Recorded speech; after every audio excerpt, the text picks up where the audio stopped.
67% ang mortality tuwing may nakakagat na ahas. Libo-libo po ang namamatay dito sa Pilipinas dahil sa snake bites, dahil sa kakulangan sa anti-venom. Thousands po. Hundreds po ang namamatay dahil sa rabies. Alam niyo po yan. This is really very alarming. Karamihan po sa mga namamatay dahil sa snake bites, mga farmers. Thank you, Mr. Chair. I'm happy na nandito yung presence ng RITM, okay, and the presence of Attorney Ana Liza Duran, because during the last hearing that I attended sa committee ninyong ito, Mr. Chair, hindi masagot-sagot ng DOH yung mga katalungan ko.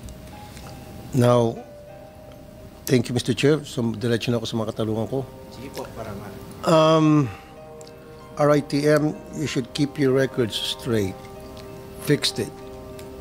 Bako-bako yung mga records ninyo, yung mga data ninyo. Hindi ko alam kung sino ba yung kumukuha ng data ninyo tungkol doon sa mga nakakagat ng ahas at namamatay. I'll give you an example.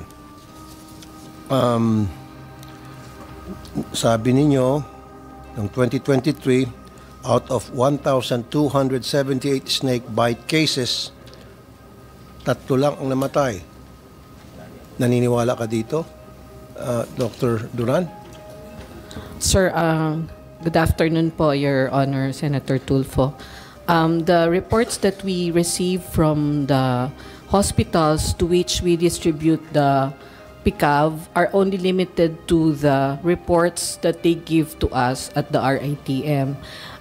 It is the reports of the RESUS and the CHDs po, yung mga health centers or other than those hospitals to whom we distribute po the PCAV supplies are not given to the RITM.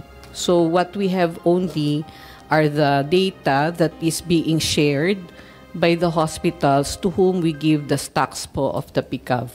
Thank you po. Pero hindi magkakatugma yung records ninyo versus yung records ng mga ospital na nakatanggap ng PCAV. Halimbawa, sa 1,367 incidents with 16 deaths compared sa inyo na mas mababa. But anyway, kilala niyo po si Marvin J. Sarmiento. Siya po ay wildlife biologist at Philippine Toxicology Society. Kilala niyo po siya? Apologize po, Okay. hindi ko po siya kilala. Base po sa ginawa niyang pag-research on his own, 67% ang mortality tuwing may nakakagat na ahas. Libo-libo po ang namamatay dito sa Pilipinas dahil sa snake bites, dahil sa kakulangan sa anti-venom. Thousands po. Hundreds po ang namamatay dahil sa rabies. Alam niyo po yan. This is really very alarming. Karamihan po sa mga namamatay dahil sa snake bites, mga farmers. Kasi sila po yung nagbubungkal ng lupa at tatanim. Ngayon, ito pong PCAV, Purified Cobra Antivenom, ano niyo po ito? 1962 pa po ito, ba't ayaw niyo pa pong palitan, baguhin?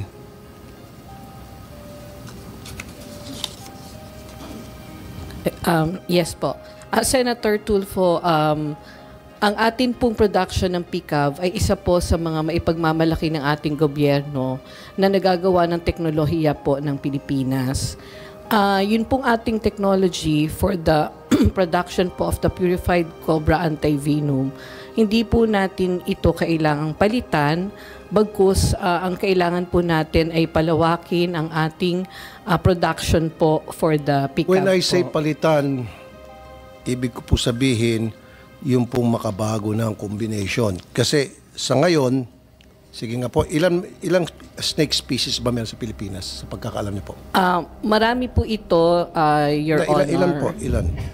Maaari po ito ay nasa 5 hanggang 6 po. Okay, Opo. bagitin niyo po yun. Opo, ang amin lang pong nagagawa ay yung monovalent technology, which is specific to the Cobra philippinensis, because the Cobra philippinensis po has the highest species of snake and venomous snakes in the Philippines. I agree with you, madam. Pero marami po mga venomous na mga snakes na hindi po compatible doon sa PCAV natin.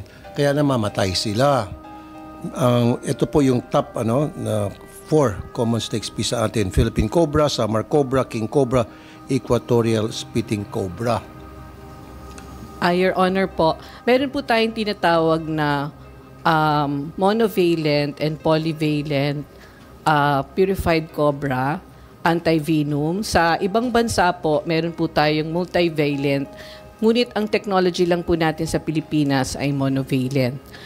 Hindi po naman nagkukulang ang RITM dahil kami po ay nagpadala ng ating mga empleyado upang pag-aralan po ang polyvalent technology of production ng cobra. Opo. Kaya nga po, bakit hindi natin umpisahan na yung polyvalent? Opo. Para mas marami makover. Yes po, sir. Kasi nangyari po, Doc, yung sa snake bites, alam mo, kinagat ng cobra na wala po sa listahan doon sa pick-up ninyo, ibang species yun. Hindi tatalab yung antivenom na meron tayo. Sir, actually po, wala pa pong na-publish na pag-aaral na ang ating purified cobra antivenom ay hindi effective sa iba't ibang klase ng snake bite dito sa bansa. Sa ngayon po, mayroon pong initiative sa aming institusyon. Ma'am, sorry. Meron po mga data na in-injectionan, dinescribe ng tao na kinagat siya ng cobra, in-injectionan sa antivenom ng cobra pero namatay pa rin kasi hindi nga po magkatugma. Kasi yung pala ay different species yun. Your Honor po, meron pong pwedeng dahilan kung bakit po namatay ang pasyente, pero hindi po ito dahil probably sa binigay nating purified cobra antivenom. Maaari pong tugma ang ating gamot o yung PCAV, subalit late na po nang nadala ang pasyente. No, ma'am. No. Sabi po ni Marvin Sarmiento, he's an expert. Opo. Siguro, let's give it to him. Sabi niya, yung PCAV natin ngayon ay luma. Marami na mga species na hindi na covered nitong antivenom na available sa atin ngayon. Ganun lang po kasimple yun, ma'am. Yes po. Kung tayo po ay gagawa ng polyvalent, ito po ay isang napakagandang initiative para sa ating gobyerno. Subalit, ang teknolohiya pong ito ay nangangailangan ng mga expertise at sa ngayon po, ayun nga po ang pinapadala naming mga empleyado sa ibang bansa upang pag-aralan po nila ang polyvalent technology. Ito po ay meron na sa ibang bansa, subalit dito po sa atin ay hindi pa po ito nagagawa. Para po ito magawa, kailangan din po natin ng advanced technological knowledge or capacity development ng atin pong mga empleyado. Okay, ma'am, excuse me. Ang haba po ng masagot ninyo. Gusto kong paiksin. Do what we have to do na para ma-adapt natin itong polyvalent na sinasabi nyo. Sabi mo, mag-aaral, studies, etc., etc. Ang haba ng proseso. Come on. Marami na namamatay every year. Bawat buhay, isang buhay na namatay dahil sa kagat ng ahas, that's very, very valuable. Puro lang tayo pag-aaral at lahat ng technology kailangan papasukin na. Pag-aralin sabay-sabay lang dapat pag-aralin. And then, i-adapt agad natin. So, kailan po yung may timetable ho ba tayo para maging polyvalent na po yung ating antivenom? Yes, sir po. Actually, meron na Kaya ano po yung timetable po? Ang timetable po natin, kapag po tayo magta-start ng polyvalent, aabutin po tayo ng within 2 years ang earliest timeline. Sa ngayon po, nag-submit na rin po kami ng request for the improvement of the biologicals manufacturing facility. Plus, ang kinakailangan din po ay mas malaking lote para po sa aming kabayo na ginagamit po. Opo. Okay. So, ito din po ay naibigay namin ang sulat, kung maaalala ko po, ay last year sa opisina din po ninyo at ni Senator Bongo at kay Secretary Herbosa. At ang DBM po ay sumulat na din para po kay Yusek Bravo upang ang pondo po na hinihingi namin ay maibigay din po sa susunod na taon. Okay. So, ang timetable niyo po in 2 years, so polyvalent na po yung antivenom natin. Kasama na po dyan, makapag-aral na po, makapag-train mga tao natin, ninyo from RITM, and then bibilin tayo ng technology na para mabuo ito. Tama? So, pag sinabi niyo 2 years, 2026, bakit mas matagal pa po? 2027? Sir, yun lang po yung earliest proposed timeline namin sapagkat kinakailangan din po namin na humingi ng tulong sa mga, for example po yung... Ma'am, excuse me. Okay, 2 years. 2 years para mag-train ng mga tao? Hindi po, sir. 2 years po para po i-set up yung possibility ng aming facility to be able to have a polyvalent manufacturing facility. Okay, are we starting to do it now? Nandun pa lang po kami sa proposal kasi po kailangan po ito ng pre-feasibility and feasibility study. And once po yun magawa, mag-aabot po yun ng mga 1.5 to 2 years para po apply ang feasibility study po for a polyvalent purified cobra antivenom. Kasabay din po nito ay meron po kaming pre-feasibility study for a vaccine facility in the country. Okay. Bakit hindi po lahat ng mga ospital may antivenom sa ngayon? Marami mga ospital na wala. In fact, there's this hospital sa Kawayan City, may nakagat na farmer. Dinala doon sa Kawayan, wala siyang antivenom. Hinintay nila na mamamatay. Opo. Kasi wala walang antivenom. Yes po. At marami mga ospital pa, especially sa mga far-flung areas. Di ba dapat lahat ng mga ospital, especially pag may mga farms, yung may mga sakahan, dapat lahat ng ospital sa mga lugar na gano'n, meron dapat antivenom. Marami wala. Tama po, Your Honorable Senator. Ideally po, dapat po marami tayong mapoproduce na antivenom. Subalit, with the limited horses that we have and the lot area that we have, limited din po ang magiging production ng ating antivenom. Limited horses po.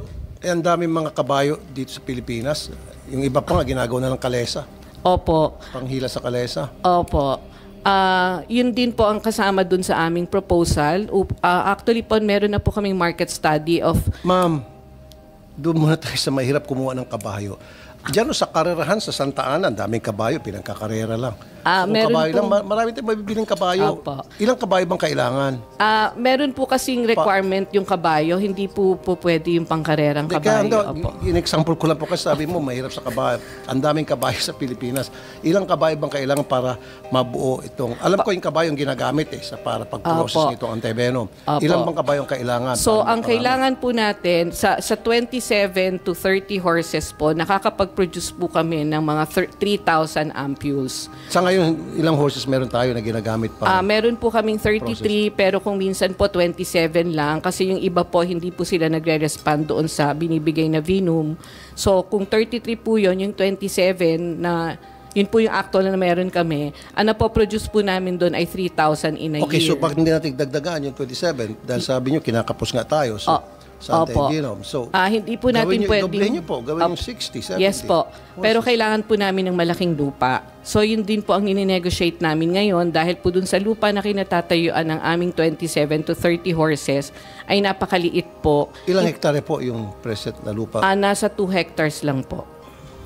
Ba't hindi kayo bumili pa noon ng malaki-laking hektarya? Ngayon po ay ongoing po ang aming market study for a lot na pwedeng mabili. So, nasabit na rin po namin ang aming proposal sa Department of Health regarding a bigger lot po for the horses. So, kayo na po mismo umamin na totoo yung sinabi ko na maraming mga ospital sa mga probinsya lalo na walang antivenom na kung saan may mga sakahan at yun ang pong matakbuhan ng mga farmers natin na nakakagat ng cobra. So, ano pong solusyon nyo sa ngayon? Ang ginawa na po namin ito ng solusyon. Ano po yun? Ang mga big hospitals po na government hospitals, ang pinagdadalhan namin ng mga supplies ng ating PICAV.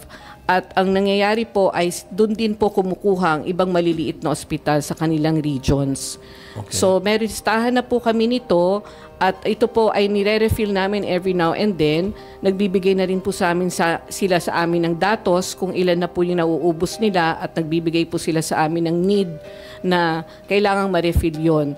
Dati po kasi ay walang ganong mga datos po, pero subalit ngayon po, ibinibigay na rin po nila ang datos pati ang paggamit ng kanilang mga ampules, ilan po ang pasyenteng nakita nila kada malaking ospital na government at kada rehiyon po. So yan na po yung aming ginagawa sa ngayon. Po kayong ginagawang study o survey kung alin lugar sa Pilipinas ang concentrated ng isang species, halimbawa, or 2 species, o maraming cobra? Opo. Meron po kaming data kung ilan pong sa region, bali region 1, 2, 3 po ang pinakamaraming reported venomous snake bites. Pero hindi po kasi sa amin, sa RITM, ang pag-aaral ng mga different kinds of snakes in different areas of the country. However, we can probably collaborate po with the Bureau of Animal Industry so that we can make a protocol to study all the different snake bites in the country. But ito po ay hindi po parte ng aming mandato sa RITM. Subalit, maaari po kami makipag-collaborate sa Bureau of Animal Industry. Sa Ito, ulitin ko po ito si Marvin J. Sarmiento. Siya po ay wildlife biologist at Philippine Toxicology Society. Opo, i-contact po namin siya. Ito po yung binigay niyang data sa amin. Noong 2022, 5,714 cases ng snake bite sa Pilipinas. Out of that 5,714, 3,428 ang namatay. Ang laki po. Di ba? So, kailan pa po natin, hintayin pa ba natin na madadagdagan, mamatay na unnecessary kung tutuusin?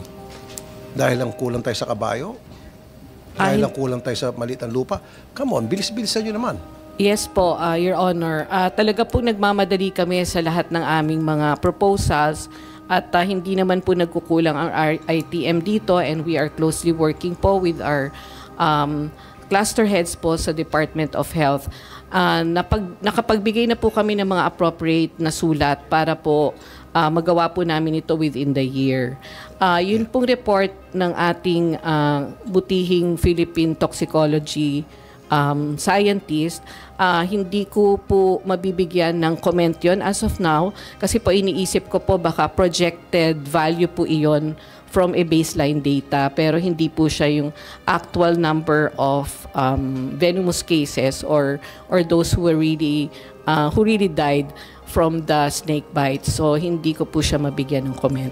But we can also reach to him in case po in the future we will be having collaborative studies with the Bureau of Animal Industry. Marami pong salamat. Yeah, is it true na yung mga taga-India nag-harvest ng venom dito sa Pilipinas and then dadalhin sa India, ipoprocess and then ibebenta pabalik dito sa atin at napakamahal na? Wala po akong idea or knowledge about that po, Your Well, you Honor. have to investigate. There is such a thing na nangyari ngayon po. Ma'am, mga LGU ang bumibili, 10,500 per vial. I-report po namin yan sa aming cluster head sa central office, and we will take note of the reports kung nangyayari po talaga ito. So, to wrap it up dito sa snake bites po, sabi nyo in 2 years time, mabuo na po yung polyvalent na programa ninyo at makaka-acquire na kayo ng maraming horses at malaking lupa. So therefore, mababawasan na po yung mortality rate sa mga snake bites victims. Tama po? Yes po, At Your Honorable. inumpisa nyo na po yung proposal. Yes po, opo. Okay, sige po. So babalikan ko po kayo next year kung nasaan na po kayo. Opo, Ganun Your po kami Honor. dito. Yes po, Your Honor.